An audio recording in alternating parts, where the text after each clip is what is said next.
Caddis Maximus here, this time with a review of the Harbor Freight Bauer 4.5-inch 7 amp 11,000 RPM angle grinder.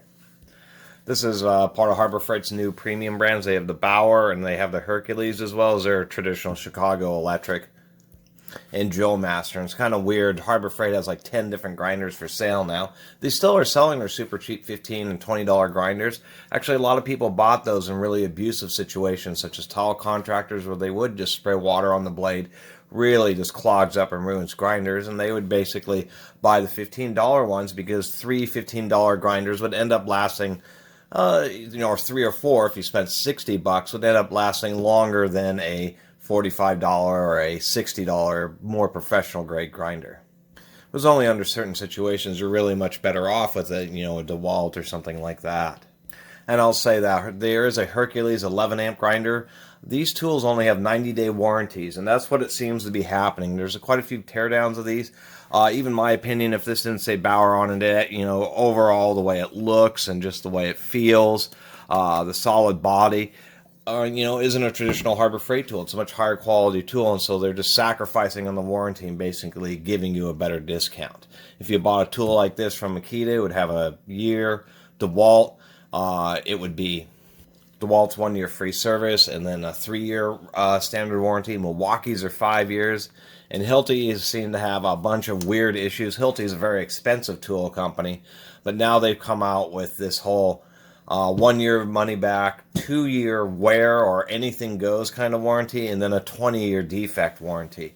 And that's kind of interesting, is the Hiltis have a 2-year wear warranty. So if you use them in the shop and you burn up the motor or burn up the gears, they'll replace it. And that's pretty tempting, because cheap Hilti grinders on Amazon, equivalent 7 amp Hilti, is about $85. And you got to consider that $85, and you get a 2-year warranty that covers it wearing out. This Harbor Freight, you can get an extended 2-year warranty, but it's like $20. That makes this a $55 grinder. And that's literally the same price as a Makita. You get a little bit longer warranty with the extended plan than you would off of Makita, but you wouldn't off of Milwaukee or DeWalt. So that's the first thing I'm really going to say about these, is the price is now getting really close to where they basically have to do that. They're selling a $35 grinder without a warranty, or they'd be selling these and the Hercules for just the same price as the rest of the competition. But you don't have any brand recognition. Harbor Freight's also coming out with these tools because they're a huge corporation now with 1,000 stores. And so that's a lot of buying leverage. So now they're really outsourcing tools from manufacturers that I'm sure are making professional models under somebody's more well-known brand name.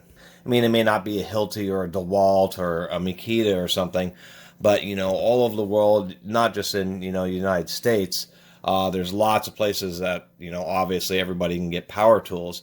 And I've been reading, like in Canada, that many of these Bauer tools are rebranded under other names, which are kind of like the best competition aside from name brand tools. And sorry for that whole diatribe, but you kind of got to say that because Harbor Freight's was the cheap company where you could use coupons, and now the regular coupons don't work on the Bauers. You have to wait for like a special sale or something just on the brand, and it's like Harbor Freight, and for what you're charging and normally having a short warranty, I kind of like this because it's just a cheap $35 grinder that actually does perform pretty well. It's a nice little unit. But if they get any more expensive, then I'll just wait for a coupon or something at either my local homegrown big box store, which often has like the tool trucks and the all the reps come in where you can trade in tools and get big discounts, sometimes 50% off new retail sets.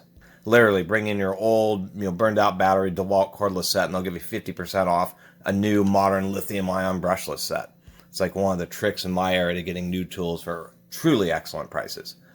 That being said, I did get this for $30 on or $28 on an open box, so I shouldn't complain too much. You can get good deals. You just got to really hunt around at Harbor Freight.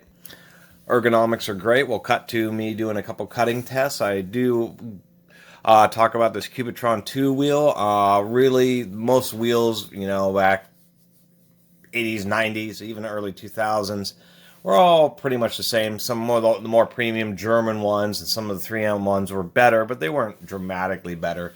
But nowadays, like the newest, like Norton Blazes, these Cubitron 2s, some of the new Droncos, Some of the new really high quality grinding wheels, abrasive wheels, or whether they're cut off or grinding or what have you, really perform so much better than the factory wheels. It's really amazing. Like, I have this DeWalt, and I just thought this DeWalt wheel that came with this grinder was fine. This is the 10 amp DeWalt. It runs, I don't know, about 60 or 70 bucks, and I've liked that grinder a lot. I mean, you really have to wrench on the wheel to get it to cut, and man, like these Cubitrons, they just rip right through the material. It really can make a grinder seem like more of a tool. Literally, if I had put that DeWalt blade on this Bauer, it would have bogged down a bit more. It would have sounded worse, and there would have been a heck of a lot more burning. And I'll get to that in a second. I'm getting ahead of myself because I pre-recorded the cutoff. I'm going to open this up and show what's inside. Do a couple cut tests on a grade 8 bolt. That's a 19 millimeter thread or 3/4 inch shank of the bolt, actually 1 1/8 inch head. So it's a pretty fair sized bolt of a high strength steel. Actually, let's go ahead and cut to that now. No, I'm not wearing appropriate footwear, but we are going to do a little example on this 19 millimeter or 3/4 inch grade 8. So this is grade 8 bolt. This is a high strength carbon steel bolt. And also, once again, using the Cubitron 2 wheel. This is a very high performance wheel. A grinder is as much as wheels as it is actually the tool itself. And always make sure to wear safety glasses. I know I'm not wearing proper footwear. I'm fresh out of boots at the moment. I'm just kidding, but we'll be okay here. Let's just see how it does. I'm going to do a reasonable amount of pressure. I'm not going to try to break the blade or anything.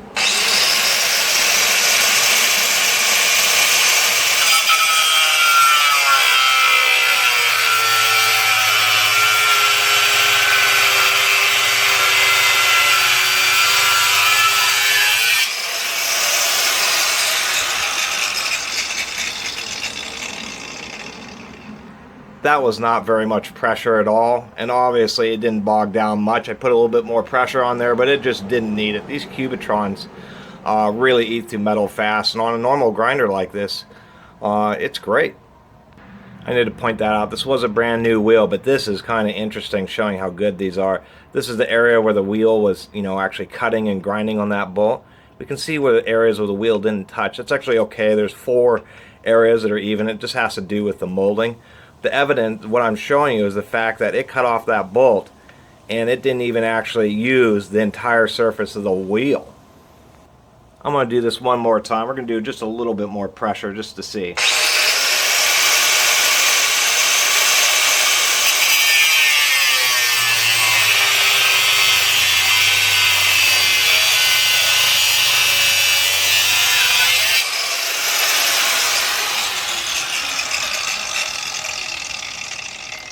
It definitely gets it done. Okay, we did that cutoff operation. I wasn't meaning to gush too much once again about the Cubitrons. It was just the fact that, wow, a nice premium blade really works surprisingly quickly. And the performance really was just like old 6 and 7 amp grinders that you would get from Bosch or Makita. That used to be the standard power rating, was 6 amp, 10,000 RPM grinder. This is 7 amps at 11,000 RPM, and it really, performed just as expected. At least this little Bauer grinder is, that's actually a pretty decent deal for 35 bucks. And then once again, the Cubitron, I did those 2 cuts. This is the center section, so this would have been the piece that absorbed the most heat. And we can see that there just isn't any burning on there whatsoever. Man, that DeWalt blade, I'd do cuts, and it would just be all sorts of colors of the rainbow. The little piece of metal would fall off and would just be smoking. So as usual, it's a cheap grinder, so it has one of these kind of traditional locking switches. I don't know why on earth, how these things became so popular, so that's an issue. At least on this one, it's a double peg, so they have 2 protrusions coming off the body to lock the switch. And you can just see, let me get this handle out of here so we can see it. The handle has super fine threads. They always get loose on grinders. You get grit in there. You're constantly retightening the handle, and inevitably the thread strips out.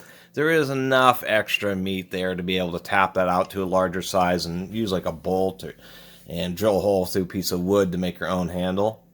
But that does disappoint me. They should have put much larger threads in there, or, of course, helicoiled them, but all that would have Larger threads wouldn't have been much any real difference to the cost. And then under the switch, as I was getting to, there's a second tab, so it's actually held fairly well. That should last a reasonable amount of time. And whenever these things wear out, you either deal with holding it with your thumb, or you remove the whole assembly and just put a rocker switch in the back of the grinder. I've done that before. It does have a quick release. It's just a bit rigid. That's all I can really say. It can be adjusted, but it needs a whole heck of a lot of force, and it seems that if you don't have it tightened this tight, then it can rotate and twist around a little bit. The other thing that I don't like about this clamp, I am going to loosen it up because this thing is just super tight. There we go. I'll make it just a little bit easier, is when you have the clamp down, the way it protrudes, especially if you're somebody who normally uses a grinder, say, such as that, you do have to hold the guard before you clamp it, is the fact that it protrudes so far out from the gearbox. You can just see how much space that is taking up. That's more than a ½ inch, probably 14 millimeters plus 5/8 of an inch of protrusion. So that's really limiting your access, and that always kind of annoys me. So, you know, what I do is I just usually replace them with the nut and bolt because I just don't use it that often. The Hercules has a better system, and even this DeWalt, you can see it has a much lower profile locking mechanism. So that's really one of the primary criticisms of this. I'm going to go ahead and get the wheel off. It has a normal wheel lock. I didn't actually get the wrench, but these do come with a wrench. And normally I don't use a lot of pressure to lock the wheels, but I may not be able to get it off with my hand. I have this extended handle wrench, which I like to use. You know, just standard quality nuts. I am using a depressed center wheel so that it does stand it off. I do recommend these types of wheels just so that they aren't so close to the top of the guard. We have a lower nut. I did want to mention that there's a lot of teardown, so I'm going to kind of do a fast teardown as fast as I can. They do have this nice metal shield right here. And what this is actually doing is that the gaps where grit gets into a ball bearing is actually on the inside of the ball bearing. So they have this big washer here to make a convolution. So any grit that gets in there actually has to go down through this little gap and then over and then be able to infect past the rubber seal in the bearing. So that is good to see, and that's something that's proper. This is a keyed guard, so if that does come loose, it won't come off unless you get the little notch lined up right with the little cutout right there. The guard's pretty lightweight. It's pretty decent. It could be a little bit taller. It is a bit taller on the DeWalt, but, you know, it's what you expect. Another thing I was going to mention is many grinders, they're square, so the spacing between the screws this way is the same as this way, so you can actually rotate the motor. It's something that's commonly missed. However, this is slightly rectangular. This motor is indeed 2 1/4 inches by 2 3/8, so about an average of 2 5/16, or around 58 millimeters, just under 60 millimeters diameter. And I should have mentioned that earlier, but I could almost get my hand all the way around the body of just the core of the motor here, and that makes this really pretty comfortable. And that's probably one of the reasons I liked it so much. It was just really surprised on how compact this grinder is and how tiny the barrel. It kind of reminds me of some of the Makitas. Let's pop these gears open. Here we are at the gearbox. Nothing too exciting. I'm just pleased that it is all ball bearing. Oftentimes the upper bearing is sleeve. I've actually taken apart big 15 amp DeWalts that had a sleeve bearing, but this is actually indeed a nice little ball bearing in there. I think that's kind of neat. It was also really tight. The machining between those posts and this little machined collar right here, and then the tight fit on that spindle into the bearing. You can see I had to put a couple little dings actually getting this little case to pry out of there. That was surprising. It was really finely machined.